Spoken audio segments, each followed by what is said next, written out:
So you guys already know who I am. This is Carolina Tony. Hey there. Today, we're in Andersonville, Georgia. Andersonville, Georgia is famous for its Civil War prison. So we're gonna go check out the prison, also a few of the museums around it. This town was established in 1853 around a prisoner of war camp here. This is a pretty cool old town here. We're gonna go in and check out the store. It says Drummer Boy Museum. As soon as you come in the door, they have these uniforms here. That naval uniform there, you can tell is really old and looks really cool. This is telegraph cable from the Civil War. That's awesome, along with some other telegraph artifacts here. This bonnet here belonged to Mary Surratt.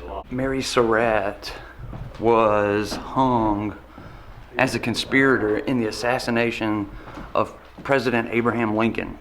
It's really cool that they have that here. This case here is filled with weapons and some more like these officer field glasses. Those are really cool. All of these pistols. There's some artillery fuses there. An officer's spyglass.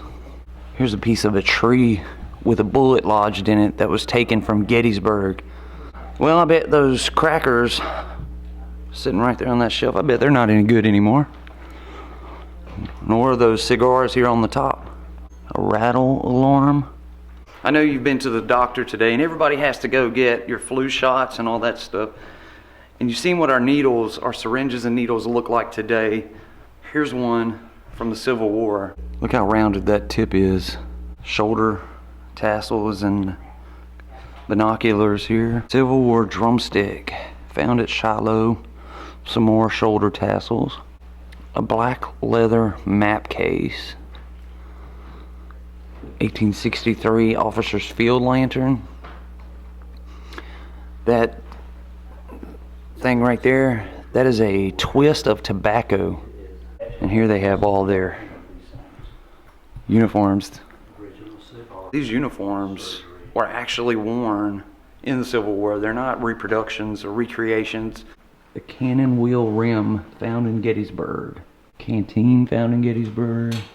Remington Army revolver was dug up at Bloody Pond at Shiloh. They even have depiction of a lady's fashion from 1860.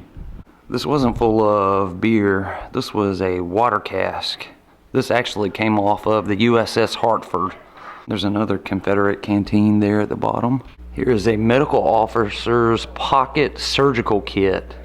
U.S. Army individual dressing packet there to the right, and the jawbone with a bullet in it right there.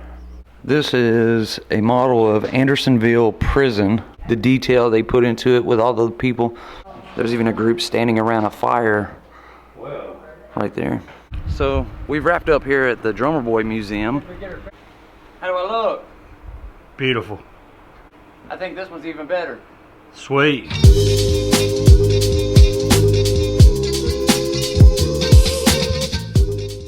Now we've traveled over to the POW Museum and the site of the Andersonville Prison.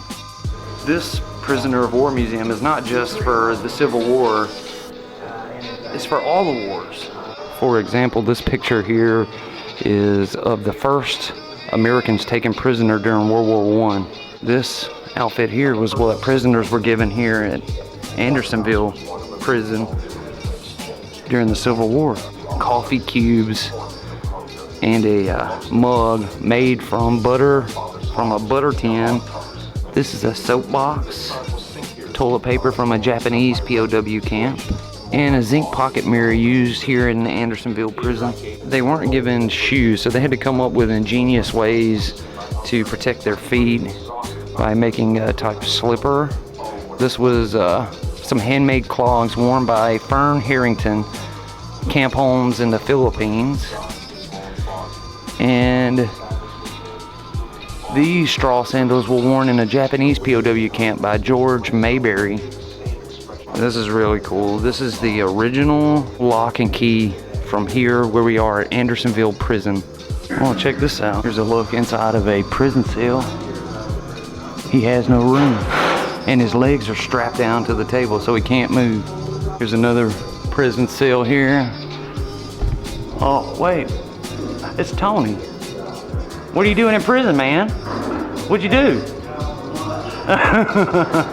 Yeah, it's lunchtime. Or they could have been held inside of this bamboo cage here. You see here this bamboo prison. Sometimes they would strap their legs down here as well. But also at the same time, sometimes they would put as many as 12 men inside of this little bamboo cage. They would fit 12 men inside of there. Breaking the rules resulted in punishment at Andersonville. Used these, a series of ball and chain by which already weak and starving prisoners could be manacled in rows. They would also use these to bind their hands together as a form of torture. This is kind of an interesting area we're walking up to. There's a ladder that leads up to an upper deck with some kind of furnace up there. Oh, it's a prisoner who was trying to escape. Less than 1% of Union prisoners of war at Andersonville made successful escapes. Many others tried and failed. Those who succeeded did so by running away while on work detail, not by tunneling. Most tunnels either caved in or were tipped off to Confederate guards by the turncoats. That's it for the Prisoner of War Museum. Now we're gonna head over here and check out the actual prison itself, the location of the prison. Carolina Tony, in case you're wondering, we met up through Dave Hughes' channel and decided to get together. I will put a link in the description box below where you can go over to his channel. Also at the very end of the video, I will tag him to the end of it, so you can just click on his picture and go over and check out his channel.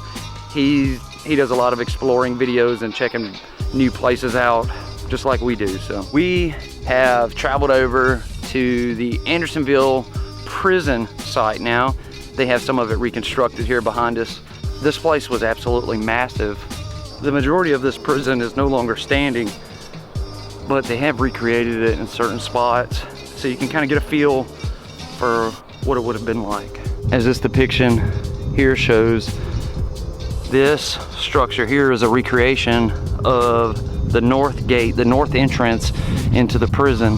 This is a very cool building here. This is called Providence Spring. So Providence Spring here behind me actually has a pretty cool story. In August of 1864, there was a storm, a lightning storm.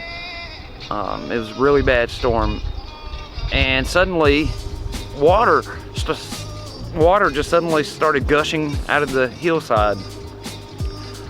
You know, at that point in time, the prisoners were desperate for fresh water already, and over time that event actually became legendary. You know, who would figure water pouring out of the side of the mountain would become legendary, but it did. You know, several people from that time claimed to have seen lightning strike the area right before the water started spraying out. Men were dying from not having water, and God answered their prayers. You can see here all these white posts sticking out of the ground. Those were the actual edges of the complex, of the prison. They have them marked with those white poles. The poles to the right were the outer wall, the poles to the left were the inner wall. Do any of you remember my abandoned Cahaba video where we saw the snake? Well, look at this sign. That does not make me happy at all. Venomous snakes in area. This is the entrance to the compound from this side over here. They have this depiction here of Andersonville Prison, and like I showed you a minute ago, the white post where was this outer fence on the right, and the inner fence would be here, and this place was slam packed full of people. If you had business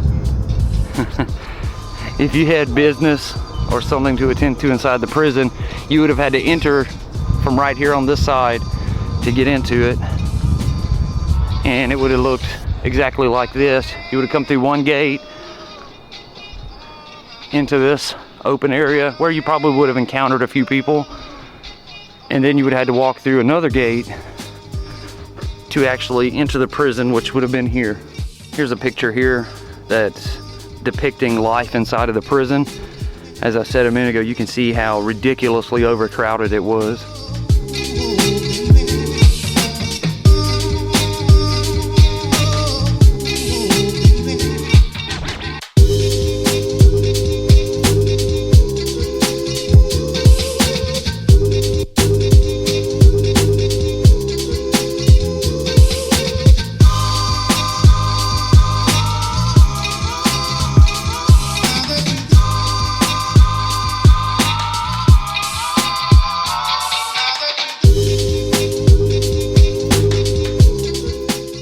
In June of 1864, the prison was so immensely overcrowded, they had to build more of the prison. So they built on an expansion. And if you got in trouble in the prison, this is where you came. You got put in this stockade here with your hands pretty much handcuffed to the inside there. And you basically got to sit out here and bake in the sun for days at a time. As a guard who was standing here in this tower looked over the top of them. Here you can see the prison wall, the inner and outer walls of the prison, marked by those white posts there. Those platforms there where the guards would stand was called Pigeon Roost. And not only did guards stand there, but sometimes even local townspeople would come just to gawk and laugh and make fun of the prisoners who were Union soldiers that were having to stay inside of here. You can see that inside of the prison, this rail here to the inside formed the inner wall. But this is what prison was like during that time for the Union soldiers who were incarcerated here. They basically had a tarp or a little piece of fabric thrown over the top of some sticks, and that's all that protected them from the elements. Whereas some of the soldiers had these canvas tents that at least protected them a little bit. Later on, they didn't have that like on the ground, and had to basically deal with it. It was a horrible time to be incarcerated here in this prison. These guys were out fighting and dying by hundreds of them.